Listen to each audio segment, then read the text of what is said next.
est une horloge amoureuse, c'est pourquoi j'étais en avance, mais maintenant je suis à l'heure et vous êtes toutes nues.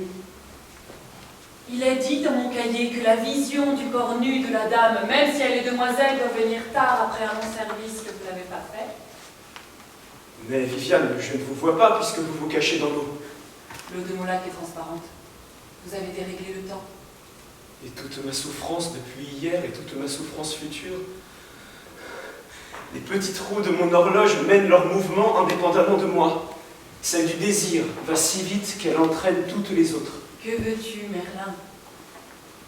Je sais que tu n'as rien, aussi je te demande tout. Pour que tu aies tout. Qu'est-ce que tout? Le temps, le change de forme, l'ubiquité, le passe-muraille, l'invisibilité, la chimie, le buisson de jeunesse. C'est ennuyeux. Non, car toutes les sciences ne sont que des enchaînements de jeux. On ne peut imaginer aucune manière de jeu que je ne puisse faire et faire durer autant que je voudrais, et en particulier le plus beau et le plus délectable. On m'appelle la demoiselle du lac. Au revoir, demoiselle. Viviane, je m'en vais, j'ai beaucoup à faire ailleurs. Déjà? Mais tu ne m'as appris aucun de tes jeux. Où ai-je la tête? Je pense déjà que tu les connais tous, hormis le dernier, quand mon horloge s'impatiente. Alors pourquoi partir? Pour ce à quoi je pense, il faut un grand loisir et un long séjour. Où? Dans ce lac. Je m'en vais. Tu ne m'as encore donné aucune sûreté de ton amour. Quelle sûreté veux-tu que je t'en fasse? Dis-le et je te le ferai. Je veux ta promesse que ton amour sera mien et moi avec lui pour faire tout ce qu'il me plaira de toi quand je le voudrai. Convenons qu'il en sera ainsi quand tu m'auras appris ce que je dois connaître. Et pour commencer, apprends-moi comment enlever un nouveau-né royal à ses parents. On assiège le château de son père. On intercepte les messagers qui partent réclamer du secours. Note, c'est la première formule. Les parents décident de s'enfuir secrètement. Ils chargent l'argenterie sur un cheval, le berceau de l'enfant sur l'autre. On les amène dans cette vallée. On met le feu au château. Le roi monte sur la colline pour revoir une dernière fois son château. Il voit le feu. Il meurt. La mère s'inquiète de la longueur de son absence, part à sa recherche. Le bébé est seul. Merci Merlin, tu peux partir maintenant. Déjà? N'as-tu pas dit que tu étais pressé? Mon horloge retarde. Comme c'est étrange. Qu'est-ce qui m'arrive? Tu ne te sens pas bien? Non. Pour la première fois, je sens quelque chose que je ne savais pas que je sentirais. Veux-tu un verre d'eau? Tu es cruel. Non, mais je suis pressée, je dois te quitter. Adieu. Aïe.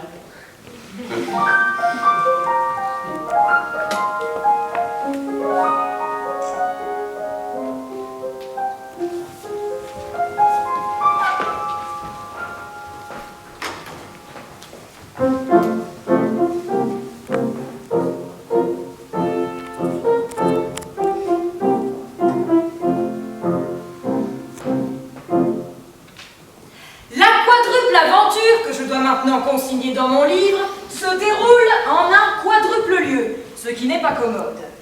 Il y aurait, disons, un lieu de parole au bord. Au fond, un lit de chambre d'amour. Côté jardin, une prairie, bien sûr. Et côté cour, un arbre, un chêne aux branches confortable.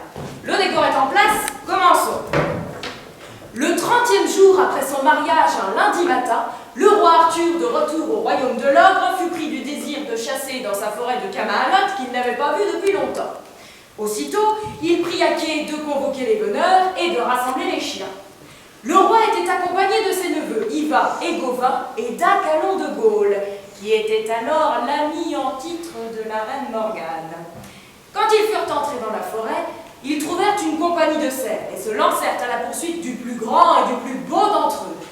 Il était blanc, et si rapide que lorsqu'ils l'eurent suivi plus de 10 lieues anglaises sans se reposer, toute la chasse se trouvait dispersée. Le roi, ses neveux et Acallon restaient seuls à suivre la bête. Vers la fin de l'après-midi, ils arrivèrent dans une prairie où coulait une eau noire et profonde. Le cerf, essoufflé par la course et la peur, s'était engorgé d'eau qu'il était tombé à genoux sur la rive. Le roi tout joyeux vint au cerf et lui coupa la tête. Ensuite, ils s'étendirent tous les quatre sur l'herbe pour se reposer et ils s'endormirent.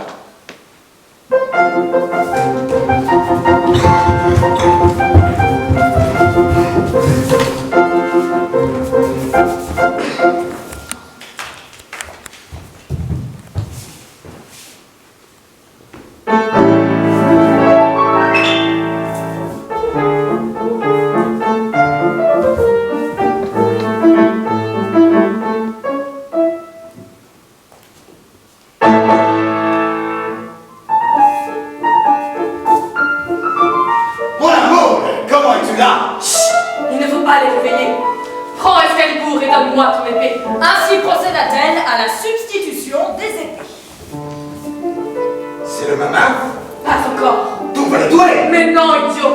Je vais les occuper. Endors-toi maintenant. Oh, il n'est plus envie de dormir. Reste un peu avec moi. Non. Après. J'ai affaire avec mon mari. Et si nous échouons? Moi échouer. Quand Acallon se fut endormi, ce fut au tour de Messire Gauvin de se réveiller. Mais il ne se réveilla pas où il croyait s'être endormi, car il n'y avait autour de lui personne. Et comme il s'étonnait de ces solitudes auxquelles il n'est point habitué, un chevalier perché dans un arbre l'interpella. Venez-vous d'elle? Non, je viens de Camaralotte. Où se trouve elle? Dans son château, dans ses habits et dans son cœur cruel. Allez-vous-en, laissez-moi mon malheur. Je suis un jeune chevalier en quête d'aventure, et je voudrais vous venir en aide. À quoi bon? Êtes-vous le baron perché, dont on dit qu'il a fait vœu de ne jamais quitter les arbres? Non, je suis un chevalier inexistant. Et savez-vous pourquoi je n'existe plus? La lande que vous voyez là-bas s'appelle la plaine aventureuse. Dans cet arbre, il y avait autrefois un cercle d'or.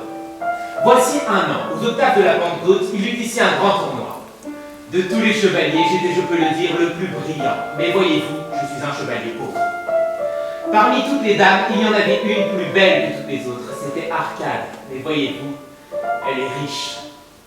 Je gagnai le prix. Le cercle d'or était pour celle que le vainqueur distinguerait.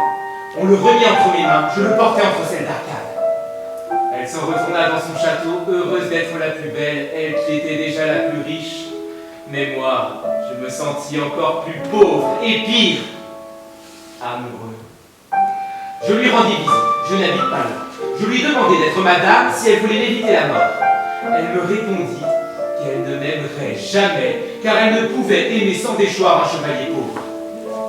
Mourrez si vous voulez, ajouta-t-elle, mais je vous défends désormais de traverser la plaine aventureuse qui est dans mon héritage. Gare à vous si j'apprends que vous vous y trouvez. Je ne rentre pas dans mon pauvre château. Je pris congé et je vins aussitôt m'installer dans cet arbre d'où je peux voir de très loin. Quand Arcade l'apprit, elle m'envoya un de ses intendants pour m'ordonner de m'en aller. Je l'assurai que je n'en ferais rien. Elle dépêcha alors un de ses chevaliers. Je l'abattis de son cheval et il s'en retourna à pied. Quand elle eut épuisé tous ses chevaliers, elle comprit qu'elle ne devait pas les envoyer un par un, mais par 10. Et depuis, c'est comme ça tous les jours. Vous les abattez tous les 10, tous les jours. Ah, non, je les abats quand ils sont seuls. Quand ils sont 10, ils me font prisonnier. Ils m'amènent devant elle, elle m'insulte, et elle me pose toujours la même question. Allez-vous cesser de m'aimer? Je réponds, non. Et elle me chasse. Maintenant partez, car c'est l'heure où ils vont arriver, je dois faire le guet dans mon arbre. Je veux vous aider. Que pourriez-vous faire pour moi? Échangeons nos épées. Je vais me rendre chez Arcade avec la vôtre. Je dirai que vous êtes mort, que je vous ai tué. Elle en éprouvera du remords. Alors je plaiderai votre cause. Quel est votre nom? Je suis Gauvin, neveu du roi. Et vous? Péléas. Au même moment, Messire Yvain, se réveillant à son tour, ne se réveilla pas où il croyait s'être endormi. Il se trouva comme lorsqu'il était petit, dans le lit de ses parents, entre sa mère Morgane et son père Urien. Mais alors qu'autrefois, quand il se réveillait ainsi, c'était pour assister au combat qui se livre sur les champs de plumes et où l'homme tient l'épée, il en fut tout différemment cette fois-là.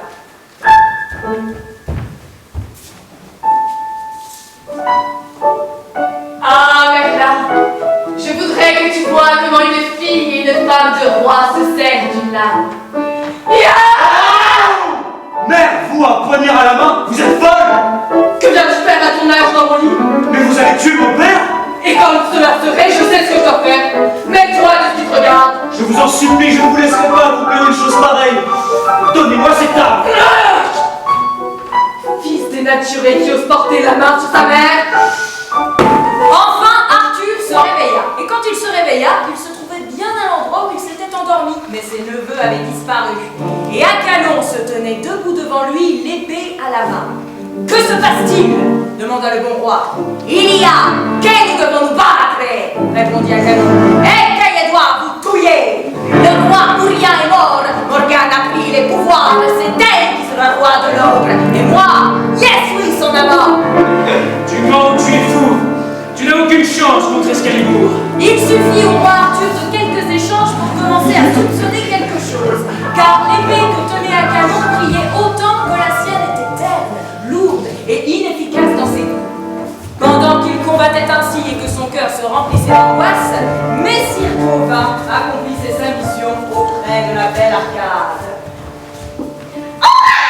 Monseigneur Gauvin, que le jour de son mariage, la reine Guenièvre ne portait pas une robe décolletée. C'est pourtant bien vrai, belle Arcade. Et l'on raconte que malgré cela, on voyait ses seins. Comment est-ce possible? C'est une invention des tailleurs d'habits de Carmélite, qui au décolleté en créneau large et rectangulaire offrant à tous les sphères merveilleuses, ont substitué une meurtrière étroite s'ouvrant dans l'étoffe qui ne permet qu'à un seul à la fois, et parce que la dame le choisit par la disposition de son corps d'être arché du regard. Une barbacane, dans la soie ou le velours.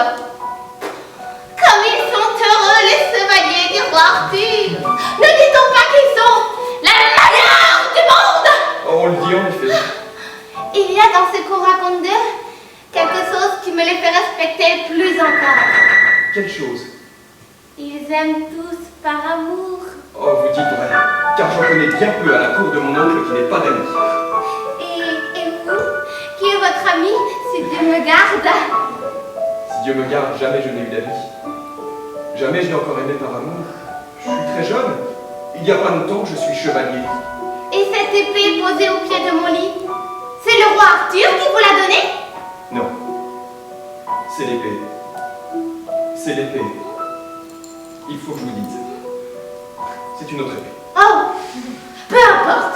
Ne connaissez-vous aucune demoiselle que vous aimeriez par amour si elle le désirait? Il faut que je vous dise. Oui. Oh, celle qui vous refuserait serait bien peu courtoise. Et il n'y a rien d'estime plus que la courtoisie.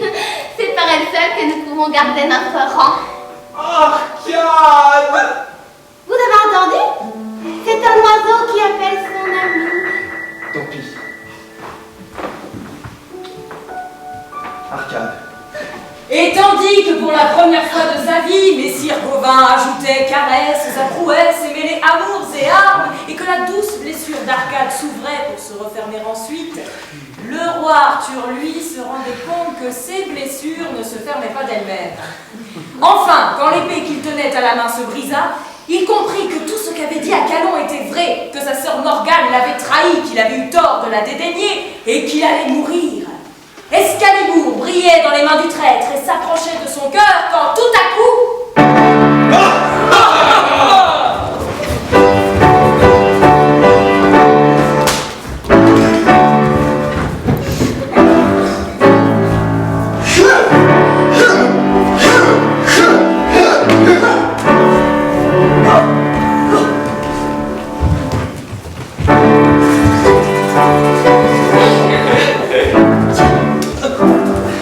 Exécution parfaite! Ah, c'est pardon. J'ai eu grandement tort le plan d'Excalibur. C'est l'assurance qu'elle m'avait donnée qui est la cause de ma mort. C'est peut-être vrai, mais qui vous l'avait donné? Je n'ai pas envie de vous le me cacher. Je vous dirai tout puisque je suis à l'heure de ma mort. Sachez que votre sœur Morgane vous aide depuis votre mariage, que c'est elle qui a volé Excalibur et me l'a donné, qu'aujourd'hui elle devait se débarrasser à la fois de vous et de son mari, de vous par moi et de son mari par elle-même. Ah si, c'est ma magie. J'ai porté la main contre mon roi. J'ai été l'homme le plus déloyal du monde. La folie de l'amour en est la cause. Viens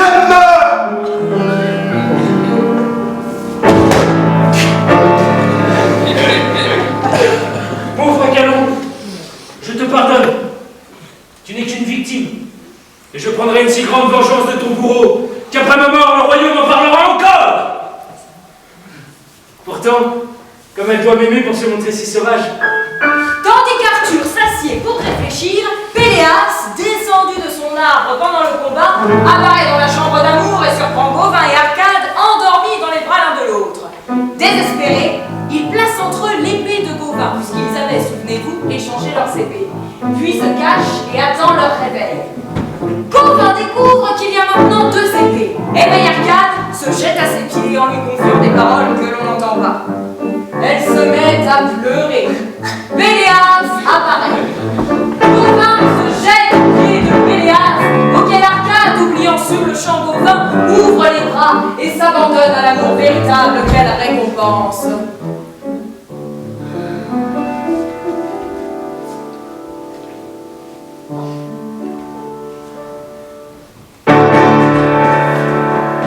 Tu as perdu, Fata Morgana!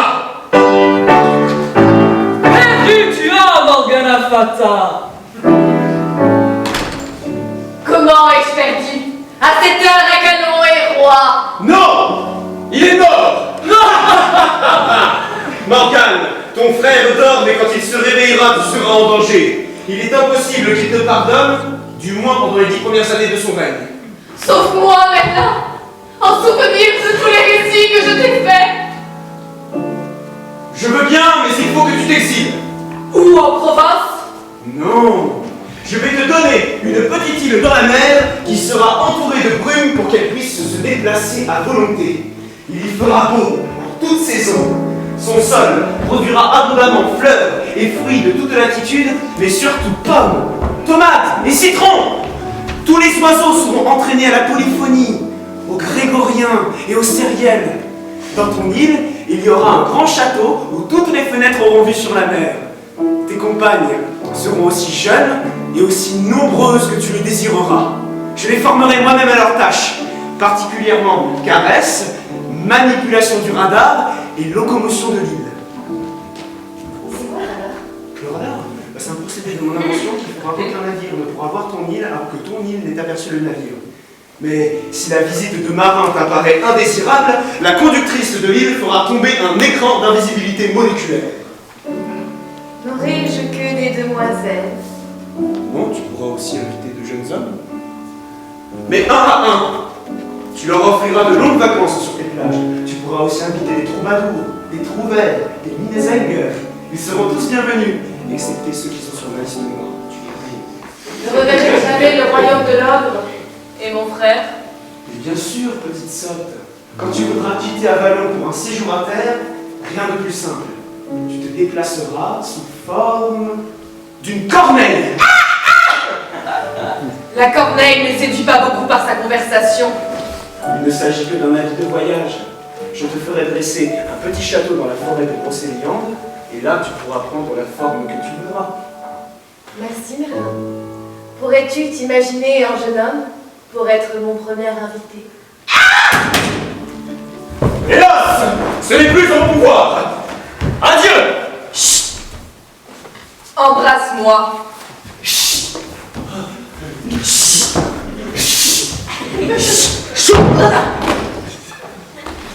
Cette nuit-là, pendant que Morgane fuyait la colère d'Arthur et prenait possession de l'île d'Avalon, Péléas, enfin aimé d'Arcade, concevait en elle Guivré le Petit, qui plus tard serait un excellent chevalier de la table ronde. Réveille-toi, Calon, la nuit va tomber. Mais il est mort. Quelle belle chasse!